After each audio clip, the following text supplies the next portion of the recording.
No news only views पर दोस्तों आज की चर्चा हमारी संघ प्रमुख मोहन भागवत जी के बयान से जुड़ी है। उन्होंने कहा, अयोध्या में राम मंदिर बन जाने के बाद असली आज़ादी आई है। और हमारे साथ हैं चर्चा करने के लिए आदिवासी बहुजन अधिकार कल्याण संगठन के देवेश चौधरी जी। देवेश जी, हम स्वागत करते हैं। लगातार हम आपसे जी। कई मुद्दों पर चर्चा करते आए हैं। क्या लगता है आपको कि ये बयान उस समय आना, इसके पहले अंबेडकर को लेके कुछ अलग तरीके के बयान जारी हुए, कुछ टिप्पणियां हुई, और फिर ये आना, इससे क्या संकेत मिलते? संघ प्रमुख मोहन भागवत जी ने बड़ी आपत्तिजनक स्थापना दी है कि अयोध्या में राम मंदिर की प्राण प्रतिष्ठा के बाद हमें सच्चे अर्थों में आज़ादी मिली। दरअसल गंगा भैया, ये उन लोगों की कुंठा है जिन्होंने देश की आज़ादी की लड़ाई में कोई संघर्ष नहीं किया, जिनका कोई योगदान नहीं था।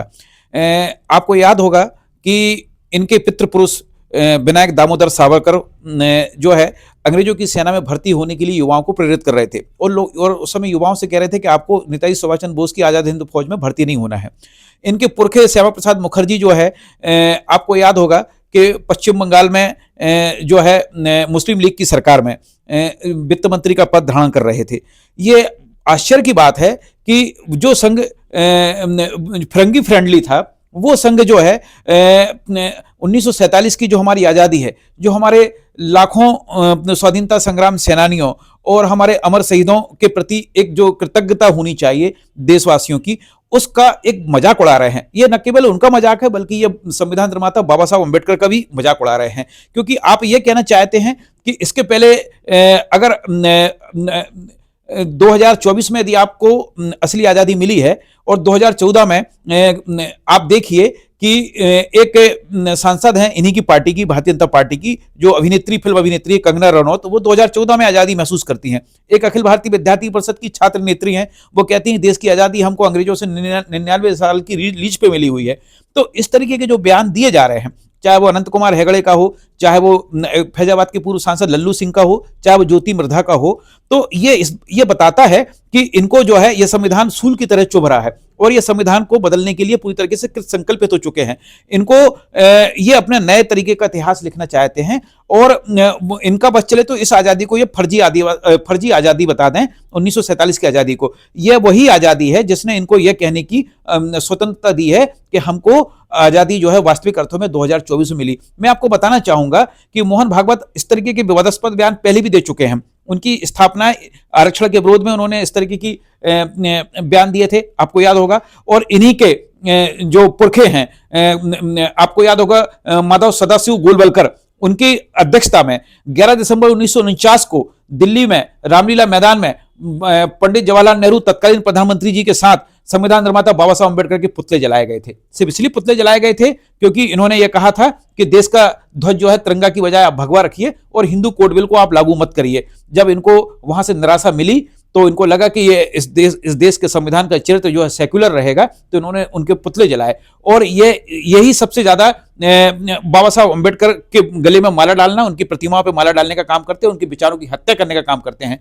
तो मोहन भागवत के कथन से किसी भी प्रकार से किसी को भी मैं समझता हूं कि इस तरीके का अचरज नहीं होना चाहिए, क्योंकि यह इनका डीएनए में है। इन्होंने जो बयान दिया है वो बयान इनकी वास्तविकता को बताता है कि ये फांसीवादी लोग हैं। ये इनका पूरा चरित्र जो है वह अधिनायकवाद पे और मुसोलिनी और हिटलर के नाजीवाद पे टिका हुआ है। और ये जो है पूरी तरीके से इस देश में जो बहुलतावादी संस्कृति है, जो इस देश की जो विविधता है, उसको खत्म कर देने पे आमादा हैं। ये चाहते हैं कि हमारा इतिहास जो है नए तरीके से लिखा जावे, हमारी आज़ादी का नया पाठ्यक्रम तैयार किया जावे। और इसके पहले कि मैं ये कहना अतिशयोक्तिपूर्ण नहीं होगा कि अगर इसके पहले अटल बिहारी वाजपेयी की सरकार रही या इसके पहले जनता पार्टी की सरकार रही, तो ये कह दें कि अगर वो परतंत्र भारत में इनकी सरकार थी क्या? अगर ये आज़ादी इनको अगर 2024 में मिली हुई है, 22 जनवरी 2024 से ये आज़ादी मान रहे हैं, तो इसके पहले जो इनकी सरकार रही, तो वो सरकार क्या इन्होंने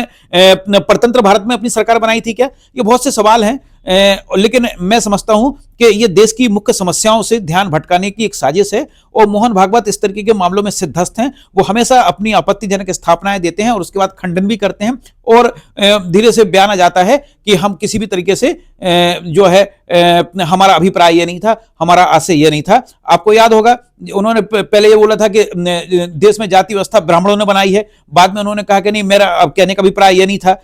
इसके पहले उन्होंने कहा कि आरक्षण को खत्म कर देना चाहिए, फिर उन्होंने कहा कि नहीं, आरक्षण जब तक जारी रहना चाहिए जब तक समाज में भेदभाव है, जब तक समाज में अस्पृश्यता है।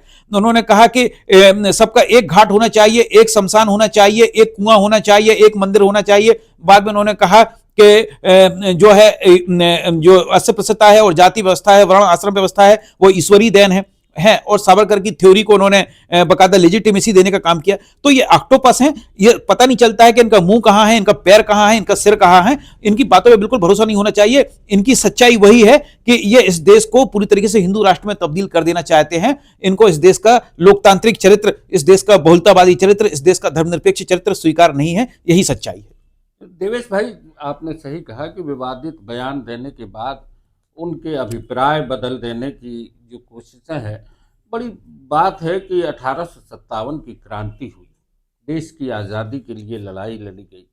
1947 आते आते तक कई लोगों ने अपनी शहादतें दी।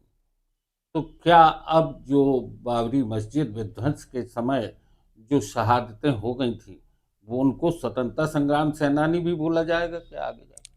ये बहुत अच्छा महत्वपूर्ण सवाल आपने गंगा भैया किया है और मुझे लगता है कि आज के दौर में ये सबसे निहायत ही महत्वपूर्ण सवाल होता है। इसको मैं थोड़ा सा आपको इतिहास का रिविजिट कराना चाहूँगा। जब 1970 में इमरजेंसी लागू की इंदिरा गांधी ने, और इमरजेंसी का प्रावधान हमारे संविधान में था, ये आप भी जानते हो। संविधान के बाहर जाके कोई व्यवस्था नहीं की गई। आपातकाल उसको तत्कालीन इनके सरसंघ चालक बाला साहब देवरस ने अनुशासन पर्व कहा था, आपको याद होगा। तो उस समय जो लोग इमरजेंसी में जेल गए उनको इन्होंने मीसाबंदी कहा और आज उनको मीसाबंदियों की पेंशन मिल रही है। तो कोई आश्चर्य मत करिएगा कि उसी तरीके से 1992 में जो कारसेवकों की शहादत हुई थी, इनके अनुसार शहादत हुई थी। मैं उसको एक उन्मादी भीड़ मानता हूं। एक अनलॉफुल असेंबली थी वो दरअसल, जो कि कानून व्यवस्था को चुनौती दे रही थी। और मणिशंकर अय्यर की इस बात को भी हम स्वीकार करते हैं, जो उन्होंने कहा था कि भारतीय जनता पार्टी में के पहले प्रधानमंत्री जो थे पीवी नरसिंह राव थे हैं। तो क्योंकि इस देश के प्रधानमंत्री की जिम्मेदारी थी कि वहां पे लॉ एंड ऑर्डर को मेंटेन रहना चाहिए, लेकिन लॉ एंड ऑर्डर वहां मेंटेन नहीं रहा और उन्मादी तत्वों के द्वारा एक ढांचे को ढहा दिया गया, जिसको कुछ लोग बाबरी मस्जिद कहते हैं, लेकिन हम उस शब्द को एक ढांचे के रूप में इस्तेमाल कर रहे हैं। तो अब मूल सवाल पे आ जाते हैं, जो आपने कहा कि क्या कार सेवकों ने जो कार सेवा की थी और अपनी शहादत दी थी, जो पुलिस की गोलियों से मारे गए थे, क्या उनको भी स्वाधीनता संग्राम सेनानी घोषित करेंगे? निश्चित रूप से ये उनको धर्म सैनिक घोषित करेंगे और निश्चित रूप से इनके शहीदों की परंपरा में उनका भी नाम लिखा जाएगा, क्योंकि जब इनका इतिहास लिखा जाएगा तो ये उनको शहीद मानेंगे कि राम मंदिर की स्थापना के लिए, राम मंदिर के निर्माण के लिए उन्होंने शहादत दी है। यानी इनकी आजादी जो है धर्म से शुरू होती है, इनकी आजादी जो है धर्म से खत्म होती है। आपको याद होगा कि इनका आजादी की जब हम बात करेंगे, जब इनकी स्वतंत्रता की बात करेंगे, तो ये वर्ण आश्रम व्यवस्था जिसमें धर्म सर्वोपरि होता है और राजसत्ता धर्म का अनुपालन करती है या अनुचर होती है और धर्म पहले होता है। तो उसी हिसाब से ये जो है उन कार सेवकों को शहीद की संज्ञा देंगे और कहेंगे कि उन्होंने भी जो है देश की, जब आप राम मंदिर की प्राण प्रतिष्ठा को आजादी से जोड़ रहे हो, तो निश्चित रूप से मैं आपके सवाल से पूरी तरीके से सहमत हूं कि उन शहीद कार सेवकों को भी यह शहीद का दर्जा देंगे। तो नो न्यूज ओनली व्यूज पर आज जो चर्चा हमने की है, वो निश्चित तौर पर उस पर डिबेट होना चाहिए, क्योंकि देश में स्वतंत्रता आंदोलन में बहुत लोगों ने अपनी भागीदारी दी, कई लोगों ने अपने प्राणों को न्यौछावर किया और उस समय हमें ये आज़ादी मिली, हमें बोलने की स्वतंत्रता मिली, हमें अपने मौलिक अधिकार मिले प्रत्येक नागरिक को, और ये देश धर्मनिरपेक्ष कहलाया। इसलिए ज़रूरी है कि हर बयान पर एक बहस और एक गंभीर चिंतन की ज़रूरत है। देवेश चौधरी जी ने आज हमारे नो न्यूज़ ओनली व्यूज़ पर अपनी बात रखी, बड़ी बेबाकी से रखी। बहुत बहुत धन्यवाद। धन्यवाद सर।